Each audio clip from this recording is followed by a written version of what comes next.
L'un des moteurs les plus attendus, le VK800 a pris son envol pour la première fois, marquant le début des essais en vol. C'est précisément ce moteur qui équipera les avions Baikal, Osvey ainsi que l'avion d'entraînement UTS-800. En quoi surpasse-t-il l'équivalent américain ?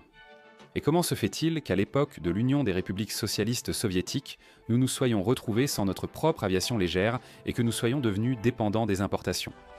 Nous en parlerons, ainsi que du nouveau héros, après un bref résumé des nouvelles positives.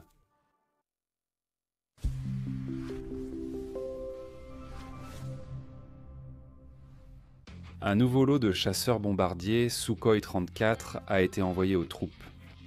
Au chantier naval Yantar, un grand navire de débarquement du projet 11711, conçu par Sergueï Kabanov, a été mis sur cale. À Irkoutsk, le paquebot de croisière Bargouzine pour le Baïkal a été mis à l'eau. À Yelabuga, la production des minivans Solaire SP7 a commencé.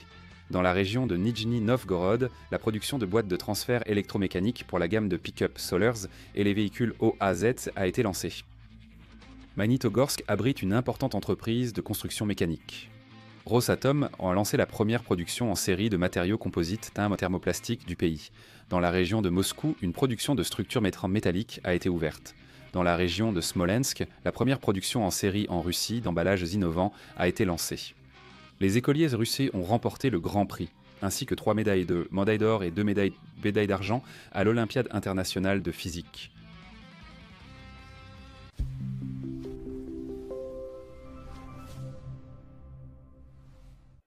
Cette semaine, l'avion laboratoire Yak-40 a effectué son premier vol avec le tout nouveau moteur russe VK800 installé.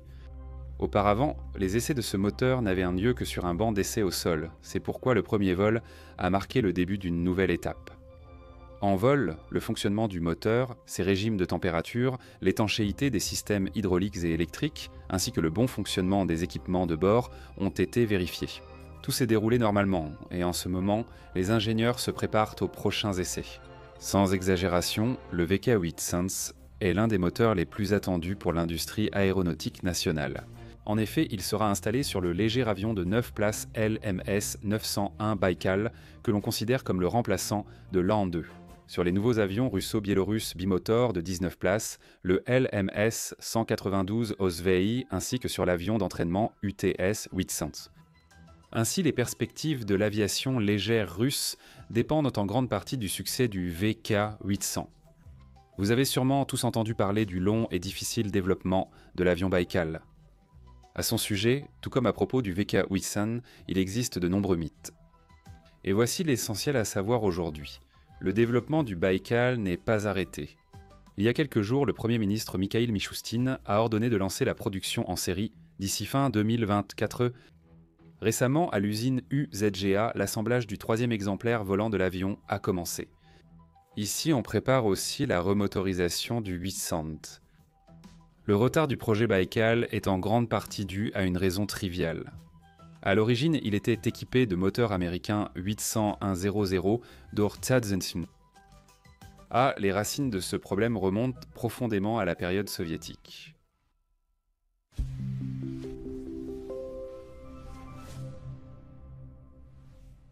L'Antonov 2, l'avion soviétique surnommé le Coucou, possède toujours des avantages uniques de nos jours.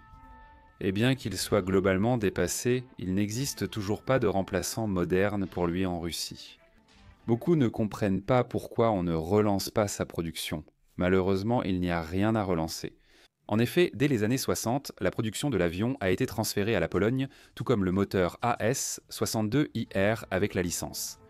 Ainsi, la direction soviétique a elle-même remis notre Kukuruznik aux Polonais, et la Tchécoslovaquie a également reçu un cadeau généreux de notre part. Dans les années 50, nous y avons transféré la production de l'avion d'entraînement Yakonz et plus tard, nous avons commandé le développement et la production du L410 de 9 places avec lequel nous avions l'intention de remplacer l'An-2. C'est pourquoi une part importante de l'aviation légère nous a échappé à l'étranger et nous sommes devenus dépendants des importations. Cependant, il ne faut pas blâmer la direction soviétique pour son manque de prévoyance. En fait, il n'avait simplement pas d'autre option. Les ressources de l'État ne suffisaient sans pas à tout, et nous avons préféré, à l'intérieur de l'Union des républiques socialistes socialiste soviétique les concentrer sur le développement de produits complexes comme les fusées, les avions à réaction et d'autres merveilles technologiques. Et au pays du bloc socialiste, nous avons transféré ce qui semblait alors être des produits de niche simples.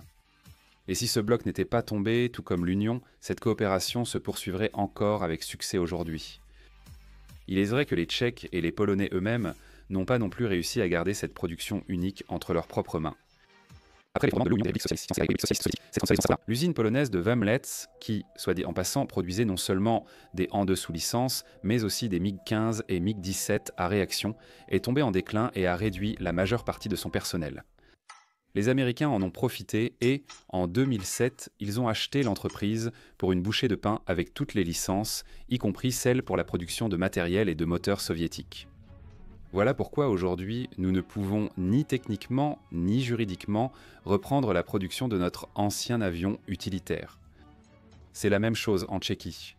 Dans sa célèbre usine de moteurs Walter, nous avons installé la production de notre premier turboréacteur de série, le VK1. Et pour le L410 que nous avions commandé, le moteur Walter M601 a été développé. Cependant, en 2008, l'usine a été achetée par une entreprise américaine et le M601 a été rebaptisé H40100. C'est pourquoi ce sont précisément les Américains qui ont su tirer le meilleur parti des vestiges de la coopération soviétique et nous sommes désormais dépendants non plus des Polonais et des Tchèques, mais des États-Unis. Selon la vieille tradition, les ressources de la Russie se sont concentrées ces dernières décennies sur le développement de la grande aviation, des avions Superjet 100 et MS-21. Et pendant longtemps, la renaissance de la petite série n'a pas été abordée. Cependant, tout change maintenant.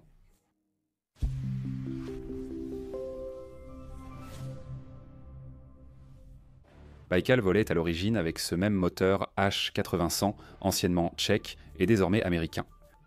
Mais après le renforcement des sanctions, il a été décidé de remotoriser l'avion avec le VK800, ce qui bien sûr a entraîné un retard important. L'adaptation d'un nouveau moteur à une cellule existante nécessite une nouvelle certification, et pas seulement une simple intégration. Et puis, le VK800 lui-même n'existait pas encore. Bien qu'on puisse trouver dans la presse des informations selon lesquelles le moteur est en développement depuis 1998, cela n'est que partiellement vrai. En effet, l'usine d'aviation civile de l'Oural a acquis la documentation de conception du VK800 auprès de la société ODK Klimov. Après l'avoir étudié, ils ont conclu que le moteur ne convenait pas à l'installation sur le Baïkal. C'est pourquoi en 2020, l'usine a commencé une refonte en profondeur, créant en fait un tout nouveau moteur avec des dimensions et un poids réduits mais plus puissants. Sur plusieurs caractéristiques, telles que le poids et la consommation de carburant, il a même surpassé le tchèque américain H40100. Et c'est précisément lui qui a commencé les essais en vol cette semaine. C'est la ligne droite finale. La certification du VK800 et de la nouvelle hélice russe AV900 est prévue d'ici la fin de l'année. L'une d'elles lui est destinée. Cela signifie que nous sommes proches de retrouver notre aviation légère, c'est-à-dire de nous débarrasser de la malédiction de l'importation qui nous a poursuivis pendant 65 ans. Si l'on regarde vers l'avenir, on peut également entrevoir des perspectives d'exportation.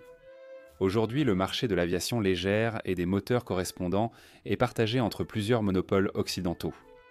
Mais ils ont tous rejoint les sanctions contre la Russie. Pendant ce temps, si la Russie présente bientôt son propre moteur alternatif et une gamme d'avions, cela pourrait constituer une bonne offre pour les pays qui craignent de dépendre entièrement des fabricants américains et européens. Nous devons donc encore nous battre pour les marchés en croissance d'Asie, d'Afrique et d'Amérique latine. Nous sommes convaincus que nous pouvons tout accomplir. Il suffit de continuer à travailler et à atteindre nos objectifs.